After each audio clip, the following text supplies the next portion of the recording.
ডাকু গব্বর সিংকে এখান থেকে উৎখাত করেই ছাড়ব। দলীয় কার্যালয় উদ্বোধন অনুষ্ঠানে যোগ দিয়ে এমনটাই বললেন জনতা উন্নয়ন পার্টির রাজ্যের সাধারণ সম্পাদক বাবান ঘোষ। 2026 সালের বিধানসভা নির্বাচনে নির্ঘণ্ট ঘোষণা না হলেও আগেই নির্বাচনী ময়দানে নেমে পড়লেন পূর্ব বর্ধমান জেলার পূর্বস্থলী উত্তর বিধানসভা কেন্দ্রের জনতা উন্নয়ন পার্টির প্রার্থী বাবান ঘোষ।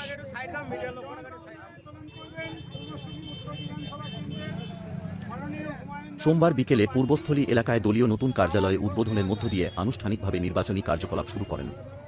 এদিন কার্যালয় উদ্বোধনের পর দলের কর্মীদের সঙ্গে এক পন্থা বৈঠক সারেন বাবান। এরপর সাংবাদিকদের মুখোমুখি হয়ে নাম না করে পূর্বস্থলী উত্তরের বিধায়ক তপন চট্টোপাধ্যায়কে কড়া ভাষায় আক্রমণ করেন। বাবান বলেন, ডাকু গব্বর সিংকে উৎখাত করার দায়িত্ব তাকে দেওয়া হয়েছে, তিনি তাকে এখান থেকে উৎখাত করেই ছাড়বেন। আর এই যে ডাকাত গ্যাংটা চলছে, ডাকাত গ্যাংটা এখানকার এলাকার স্থানীয় বিধায়কের নেতৃত্বে চলছে। এই ডাকু গব্বর সিংকে এখান থেকে উৎখাত করার জন্য কিন্তু আমি দায়িত্ব পেয়েছি যে এখান থেকে এই ডাকু গব্বর সিংকে উৎখাত করতে হবে। নির্বাচনের এত আগে প্রচার শুরু করার কারণ ব্যাখ্যা করতে গিয়ে তিনি বলেন, ভোটে যখন লড়তে হবে তখন আগে কেন নয়, তাই আগেই প্রস্তুতি শুরু করেছি। তিনি আরও জানান, তৃণমূল ও বিজেপি বিরোধী যে সমস্ত দল রয়েছে তাদের সকলের সঙ্গে জোটে যেতে প্রস্তুত আছে জনতা উন্নয়ন পার্টি। তো আমি মনে করলাম যে আমি যদি যেখানে রাজনীতির ময়দানে আমাকে নামতে হবে এবং এই ভোট যুদ্ধে আমাকে মোকাবিলা করতে হবে, তো আমি মনে করি একটু আগে থেকে গিয়ে এলাকার মানুষের সঙ্গে আরো একটু ভালো করে বিশেষভাবে আলাপ পরিচয়টা সেরে রাখাটাই আমার মতে এটা সব থেকে বড় আমার কাছে এই মুহূর্তে সাবলীল কাজ।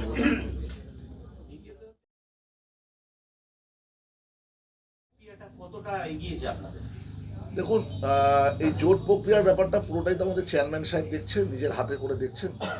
আমার কাছে যেটুকু ক্ষুদ্র নলেজ আছে তাতে আমাদের যারা এই বাংলার এই দুর্নীতিবাজ সরকার, এই তৃণমূল সরকারের বিরুদ্ধে যারা আছে সবাইকে উনি আহ্বান করেছে, সবাই এক ছাতার তলায় এসে একটা মহা ছাতা তৈরি করুন, মহাজোট তৈরি করুন, যাতে এই বর্তমান সরকারকে একদম গোড়া থেকে উপড়ে ফেলা যায়।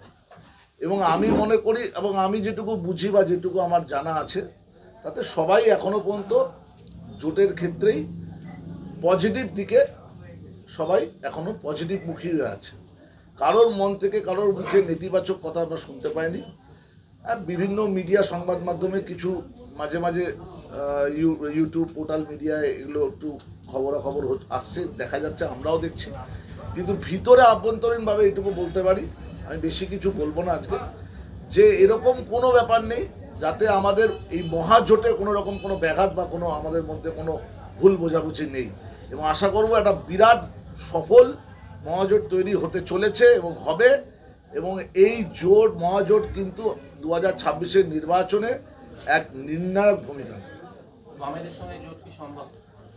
আমি তো আবারও বলছি, আমি পার্টিকুলারলি কারোর কথা বলে বলছি না, সবার সাথেই জোট সম্ভব। যারা এই সরকারের বিপক্ষে থাকবে, যারা তৃণমূলের বিপক্ষে থাকবে, যারা বিজেপির বিপক্ষে থাকবে, তাদের বিরুদ্ধে যারা আসতে চায় তাদেরকে স্বাগত।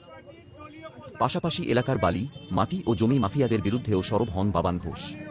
তার দাবি, এই বেআইনি কার্যকলাপের সঙ্গে কারা যুক্ত রয়েছে সেই সমস্ত নাম তার লাল ডায়েরিতে নোট করা আছে, আগামী দিনে তা প্রকাশ করা হবে। দেখুন, এই কেন্দ্রের যে দীর্ঘদিন ধরে সংবাদ মাধ্যমে আপনারাই দেখিয়ে আসছেন যে এই কেন্দ্রের একটা বিরাট সমস্যা হচ্ছে গিয়ে রামের জমি শ্যাম নিয়ে নেয়, শ্যামের জমি যদু নিয়ে নেয়, যদুর জমি মধু নিয়ে নেয়। আমি কারো নাম করে কিছু বলবো না, জমি মাফিয়া, বালি মাফিয়া, মাটি মাফিয়া। এখানে একটা বিরাট বড় মোটা আর্থিক লেনদেনের বিনিময় প্রশাসন, জেলারও একটা বড় অংশের সরকারি কর্মীরা ইনভলভ আছে, বেশ কিছু মাফিয়া ইনভলভ আছে। কোথাকার মাফিয়া, তারা কোথায় অবস্থিত, তাদের সব কিছু হিসাবে আমাদের একটা লাল ডায়েরিতে লিখে রাখা আছে।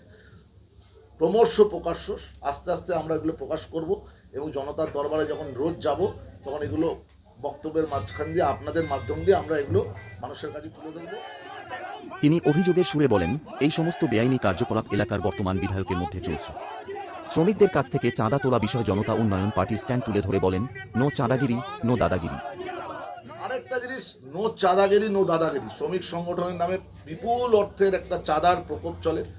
মিল মজদুর থেকে শুরু করে পরিবহন শ্রমিক সংস্থা থেকে শুরু করে সব রকম শ্রমিক সংগঠনে একটা বিপুল এই চাঁদাগিরি প্রেশার আছে, দাদাগিরি প্রেশার আছে, প্লাস সব জায়গায় সমস্ত ইন্ডাস্ট্রি যেটুকু বেছে কুচে আছে ইন্ডাস্ট্রি, আর যেটুকু যেখানে কারখানা আকল কারখানা আছে বা ছোট ব্যবসায়ী, খুচরো ব্যবসায়ী, মাঝারি ব্যবসায়ী, সমস্ত ব্যবসায়ীদেরকে একটা মোটা তোলাবাজি দিতে হয় এই বাংলায় ব্যবসা করার জন্য।